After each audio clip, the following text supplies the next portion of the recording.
Sir నమస్తే అండి, మీ పేరు? నమస్తే సార్, నా పేరు కాళ్ళ ఈశ్వరరావు. ఏం చేస్తుంటారన్నా మీరు? నేను ఆటో డ్రైవర్ని. ఎక్కడన్నా మీది?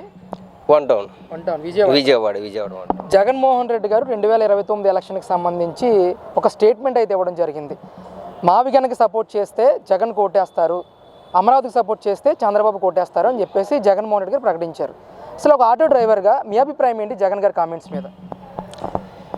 మావిగన్ అనేది అది మాయిగాడు అనేటట్టు సోషల్ మీడియాలో మారుమోగుతుందన్న. అయితే అమరావతి ఉన్న రాజధానిని ఆ పేరు నచ్చక జగన్మోహన్ రెడ్డి గారు మావిగన్ అని ఒక 4 అక్షరాలు ఊరికో అక్షరం తీసుకొని పేరు పెట్టారు.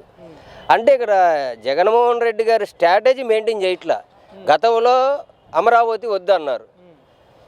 ఫస్ట్ గెలవక ముందేమో నేను ఇక్కడే ఇల్లు కట్టుకున్నాను, ఇక్కడే రాజధాని ఉంటుంది, అమరావతి రాజధాని అని ప్రకటించిన వ్యక్తి అతి భారీ మెజారిటీతో గెలిచినప్పుడు దాన్ని స్టాండర్డ్గా మెయింటైన్ చేసుకుంటే మళ్ళీ ఆయన వచ్చేవాడేమో. కానీ ఆయన ఎప్పుడేం మాట్లాడుతున్నాడు ఆయనకే అర్థం కావట్లేదు. సరే 5 సంవత్సరాలు కూడా రాజధాని ఒక రాజధాని కాదు 3 రాజధానులు అని, కనీసం 3 రాజధానులు ఒక్కడైనా మీరు కంప్లీట్ చేసి ఉంటే ప్రజలు మీ మీద నమ్మకం కలిగేది. కనీసం 3 రాజధానాలు కాదు కదా, ఒక్కడు కూడా ఉన్నదాన్ని చెడగొట్టారు. కాగా అన్నీ గత పరిపాలన ఏం చేశారు మీరు? అన్ని దౌర్జన్యాలు, దోపిడీలు, గంజాయి స్మగ్లింగ్ ఇవే జరిగినాయి, దాడులే జరిగినాయి తప్ప ప్రజలు మళ్ళీ మిమ్మల్ని ఏ రకంగానే మావిగాని కోటేస్తారని జగన్మోహన్ రెడ్డి గారు అనుకుంటున్నారో ఆయన విజ్ఞతకి మేము వదిలేస్తున్నాం.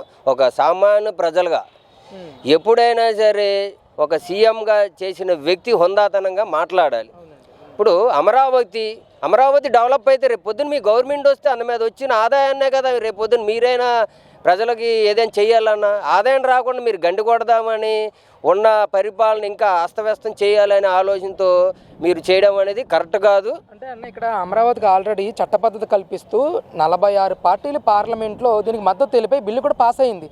ఇలాంటి పరిస్థితుల్లో మావిగాను నేను రేపు పొద్దున్న వచ్చిన తర్వాత రాజధానిగా చేస్తానని అంటాం, కానీ అమరావతి నేను పట్టించుకోనని చెప్పేసి మాట్లాడే మాటలను ఎలా చూడొచ్చుంటారు సార్? అసలు అది ఆయన అది అవివేకం అంటారు, లేకపోతే తెలివి తక్కువతనం అంటారు మాత్రం నేనైతే అనుకుంటున్నా. ఎందుకంటే ప్రజలు గత 5 సంవత్సరాలు మీరు ఒకటే అనుకున్నారు, పథకాలు ఇచ్చేస్తున్నాం ప్రజలందరూ కూడా మాకే ఓట్లు వేస్తారు అనుకున్నారు. అది తప్పు. మీరు ఎన్ని పథకాలు ఇచ్చినా నాయకుడు అనేవాడు అది ఎమ్మెల్యే, ఎంపీయా, మినిస్టరా లేదా సీఎమ్మా ఏం మాట్లాడుతున్నారు, వీళ్ళు ఏం చేస్తున్నారని ప్రతిదీ కూడా ఓటర్ గమనిస్తాడు. అది ఏ పార్టీ అయినా అవ్వచ్చు, సొంత పార్టీ వాడే మీ పార్టీ వాడైనా గమనిస్తుంది, ఏంటి మా నాయకుడు ఎలా మాట్లాడుతున్నాడని. అది ఎందుకంటే ఇది రాజ్యాంగంలో మనం ఉన్నతతనంగా పరిపాలన చేయాలి. మీరు అలా చేయకపోగా మళ్ళీ అదే విధానం తీసుకొచ్చి మళ్ళీ నేను గెలిస్తే అమరావతి లేకుండా చేస్తాను, మావిగాని చేస్తాను, మీ మాటలు ఇంకెవరు నమ్ముతారు? ఏ ఓటరు నమ్మడు, సామాన్య ఎవడు నమ్మడు, అలాగే చదువుకున్న వాళ్ళు అసలు నమ్మరు. అంటే ఇక్కడ 2024 ఎలక్షన్ జరిగినప్పుడు జగన్మోహన్ రెడ్డి గారికి 39.4% ఓట్లు అనేది ఆయన వచ్చిన పరిస్థితి. ఈ మావిగన్ స్టేట్మెంట్ బయటకు వచ్చిన తర్వాత ఆ 39.4% ఓటు పర్సంటేజ్ అనేది పెరిగే అవకాశం ఉంటుందంటారా వచ్చే ఎలక్షన్, లేకపోతే ఇంకా తగ్గిపోయే అవకాశం ఉంటుందంటారు? పూర్తిగా తగ్గిపోయిద్ది అన్న. ఎందుకంటే ఓటు వేసేవాడు ప్రతి ఒక్కడు ఆలోచిస్తాడు కదా, వేసేటప్పుడు నా జీవితం బాగోవాలి, నేను ఓటు వేసానంటే ఏ గవర్నమెంట్కి ఓటు వేస్తే బాగుంటుంది, ఇటు బూతులు తిడుతున్నాడు ఆడికి వేస్తే బాగుంటుందా, లేకపోతే నీతులు చెప్తున్నా ఆడికి వేస్తే బాగుంటుందా అంటే మేము ఇది మాస్ లాంగ్వేజ్ ఆడు ఈడు అనుకుంటాం. మా కింద స్థాయిలో కాబట్టి మేము ఆడు ఈడు అనుకుంటాం. వాళ్ళు ఎమ్మెల్యే ఎంపీల స్థాయిలో కాబట్టి నేను చెప్తున్నా మంచిగా. ఇప్పుడు ఓటర్ దగ్గరికి వచ్చి ఓటు అడిగేటప్పుడు ఆ బిహేవియర్ లెక్కేస్తారు.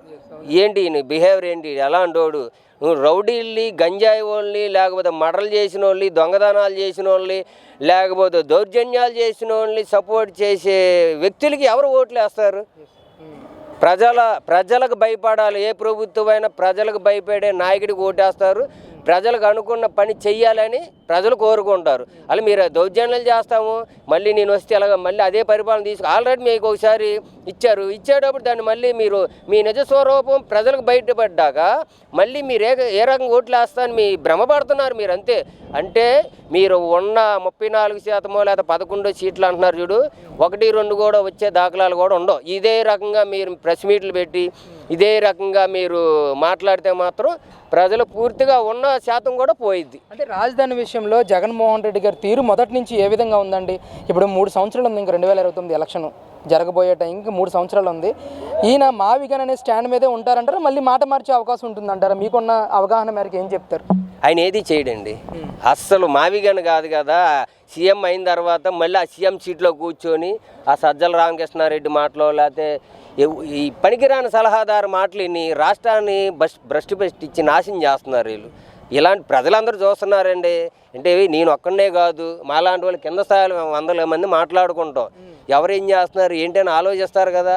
మీరు పథకాలు ఇస్తారు, పథకాలు ఎవరి సొమ్ము? అది ప్రజల సొమ్మే.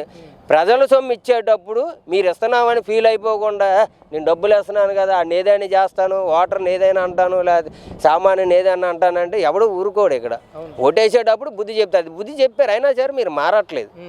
ఇంకా మీకు ఓటేస్తారని అనుకోవడం చాలా అమాయకత్వమే. జగన్మోహన్ రెడ్డి గారు అమాయకత్వం వచ్చు, లేకపోతే నేను ఏది చెప్పినా ప్రజలు నమ్ముతారంటే ఇప్పుడు సోషల్ మీడియా అండి.